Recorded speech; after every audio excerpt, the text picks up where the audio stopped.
smoke from October 2nd blast in Burdwan put West Bengal right at the forefront of evil designs. The NIA has now confirmed that the two militants killed were Jamaatul Mujahideen operatives from Bangladesh, who were using India as a safe haven. And India's National Investigation Agency on Wednesday conducted searches in an Al-Qaeda Gujarat terror conspiracy case involving illegal Bangladeshi immigrants. Mohammad Sojib Mian, Munna Khalid Ansari, Azharul Islam and Abdul Latif illegally infiltrated India using forged Indian identity documents. এই ঘটনা ছিল খুবই অপ্রত্যাশিত, কিন্তু যারা এই ধারা দীর্ঘদিন ধরে লক্ষ্য করে আসছেন তাদের কাছে এটি ছিল একটি পরিচিত ভয়ঙ্কর ঘটনা। সারা ভারত জুড়ে অগণিত সংখ্যক এমন অপারেটিভ ছায়ার আড়ালে লুকিয়ে রয়েছে। জাতীয় নিরাপত্তাকে বিপন্ন করার জন্য তাদের সামান্য একটি অংশই যথেষ্ট। কিভাবে অবৈধ বাংলাদেশি ও রোহিঙ্গারা ভারতের প্রতিটি ব্যস্ত শহর থেকে শুরু করে নিরিবিলি উপশহর পর্যন্ত অনুপ্রবেশ করতে পেরেছে? তারা কোথা থেকে আসছে? 1998 সালে অসমের রাজ্যপাল হিসেবে দায়িত্বে থাকাকালীন লেফটেন্যান্ট জেনারেল এস.কে. সিনহা রাষ্ট্রপতির কাছে একটি জরুরি প্রতিবেদন জমা দেন। সেনাবাহিনীর প্রাক্তন উপপ্রধান লিখেছিলেন, বিগত কয়েক দশক ধরে পূর্ব পাকিস্তান থেকে ব্যাপক হারে অবৈধ অনুপ্রবেশ এই রাজ্যের জনবিন্যাসে পরিবর্তন ঘটিয়ে চলেছে। আমি মনে করি এই বিপদের কথা তুলে ধরে প্রতিবেদনটি আপনার সামনে পেশ করা আমার অপরিহার্য কর্তব্য। নীরব অনুপ্রবেশ।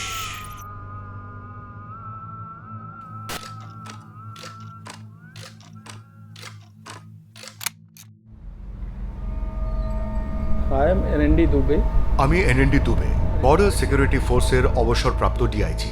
জাতীয় তদন্ত সংস্থার সাথে 9 বছর যুক্ত ছিলাম। অবৈধ অধিবাসী হল সেই সব ব্যক্তি যারা কোনো বৈধ নথি ছাড়াই আমাদের সীমান্ত অতিক্রম করে। তাদের কাছে ভিসা নেই, পাসপোর্ট নেই, তবু তারা আমাদের দেশের অঙ্গ হয়ে যায়। একজন বহিরাগত যাকে চিহ্নিত করতে হবে, আটক করতে হবে এবং বহিষ্কার করতে হবে। তবু প্রতি বছর হাজার হাজার মানুষ সীমান্ত পেরিয়ে আসে। ভারত বাংলাদেশ সীমান্ত প্রায় 4000 কিলোমিটার দীর্ঘ, যা বিস্তীর্ণ নদী, চর, জলাভূমি ও ঘন জঙ্গলের মধ্যে দিয়ে বয়ে গেছে। এমন ভূখণ্ড যেখানে বেড়া দেওয়া কার্যত অসম্ভব। এটি বিশ্বের 5ম বৃহত্তম স্থল সীমান্ত। বাংলাদেশ ও ভারতের সীমান্ত পাকিস্তানের সীমান্তের থেকেও দীর্ঘ, আর বাংলাদেশের সাথে অর্ধেক সীমান্তকে ভাগ করে নিয়েছে পশ্চিমবঙ্গ। ভারতের মধ্যে আনুমানিক 2 কোটি বাংলাদেশি আছে, তার 95% সীমান্তবর্তী রাজ্যগুলিতে বসবাস করে। শুধুমাত্র পশ্চিমবঙ্গে 82%।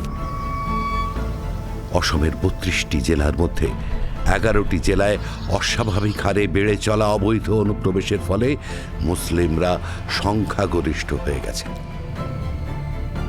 তাদের যোগসূত্র প্রজন্মের পর প্রজন্ম ধরে এই দেশের ভেতরে রয়েছে, ফলে নথিপত্র জোগাড় করা তাদের জন্য খুবই সহজ। তারা স্থানীয় জনগোষ্ঠীর সঙ্গে দুধে জলের মতো মিশে গেছে। একটি বিশাল সংখ্যক অনুপ্রবেশকারী স্থানীয় সম্পদের উপর নির্ভর করে নীরবে বেড়ে চলেছে। প্রতি মুহূর্তে অপরিবর্তনীয় জনসংখ্যাগত পরিবর্তন বেড়ে চলেছে।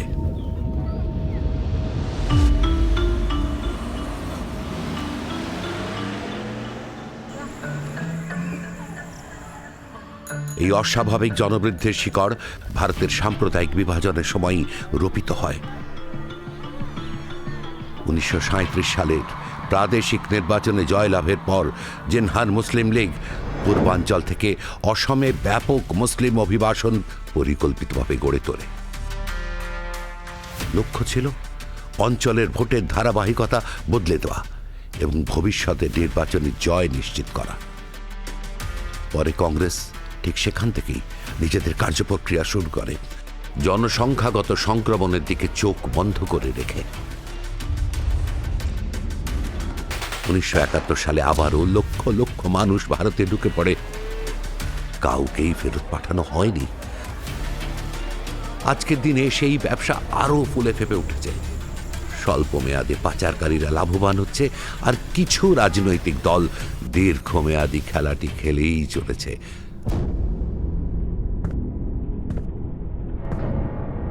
এটা খুব রহস্যের ব্যাপার, কিন্তু বোধহয় অত রহস্য নেই। এক কথায় উত্তর হচ্ছে ভোট ব্যাংক পলিটিক্স। বামেদের আমলেও তাই ছিল, বামেদের ভোট ব্যাংক ছিল, তারপর বামেদের ভোট ব্যাংক থেকে তৃণমূলের ভোট ব্যাংক হয়ে গেল। এই মাননীয় মুখ্যমন্ত্রী মমতা বন্দ্যোপাধ্যায় যে 63টা যে মুসলমান সংখ্যাগুরু মেজরিটি সিটস রয়েছে, তার মধ্যে 58টা সিটও নিয়ে জিতেছেন। এপ্রিল 2025 মুর্শিদাবাদে ছড়িয়ে পড়ে হিন্দু বিরোধী দাঙ্গা। কয়েক ঘন্টার মধ্যেই স্থানীয় হিন্দুদের উপর লক্ষ্য করে নির্মম আক্রমণ শুরু হয়। রাতারাতি 400-রও বেশি হিন্দু পরিবার মালদহে পালিয়ে যেতে বাধ্য হয়। More than 130 houses belonging to the Hindu community have been burned. গোয়েন্দা সংস্থাগুলি তদন্তে নামে। তারা যা আবিষ্কার করে তা গোটা দেশকে স্তম্ভিত করে দেয়। সন্ত্রাসী সংগঠন জেএমবি, এবিটি, লস্করে তৈবা, হরকতুল জিহাদ আল ইসলামী, এদের স্লিপার সেল রয়েছে ভারতের ভেতরে অশান্তির সৃষ্টি করার জন্য, বঙ্গ থেকে মূল ভূখণ্ড হয়ে কাশ্মীর পর্যন্ত।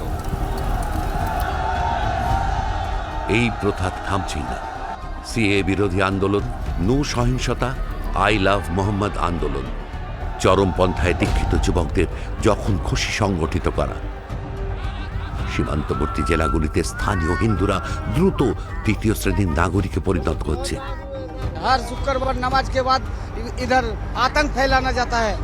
1998 সালে লেফটেন্যান্ট জেনারেল সিনহার সতর্কবার্তা আজও প্রতিধ্বনিত হয়।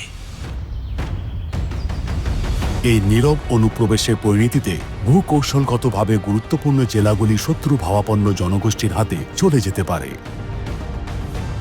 আইএসআই এর দৃষ্টিভঙ্গি ছিল বাংলাদেশকে ব্যবহার করা, চীনের সঙ্গে বৃহত্তর সংযোগ গড়ে তুলে উত্তর পূর্ব রাজ্যগুলিকে অস্থিতিশীল করা।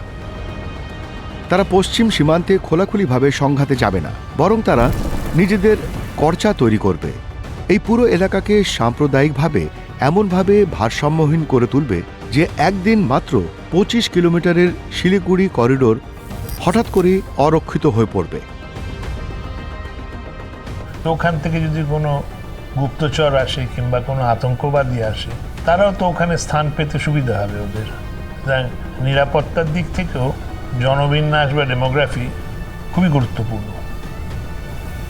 পশ্চিমবঙ্গ, অসম বহিরাগতদের রাজনৈতিক আধিপত্যের দিকে ধীরে ধীরে এগিয়ে চলার সাথে সাথে এই সেই সত্য যার মুখোমুখি প্রতিটি ভারতবাসীর হওয়া উচিত। জনসংখ্যাগত নীতি যেমন বদলানো অসম্ভব, মানবিকতার সূক্ষ্মতা নিয়ে যখন আলোচনা করি, রাজনৈতিক লোভ ঠিক সেই সময় ঘড়ির কাঁটার মতো নিয়ম মেনে অবৈধ অনুপ্রবেশকারীদের ভোটারে পরিণত করছে। কসাইয়ের ছুরিতে যেন ধার দিচ্ছে ভেড়ার দল, শেষ পরিণতির দিকে তাকিয়ে নয়।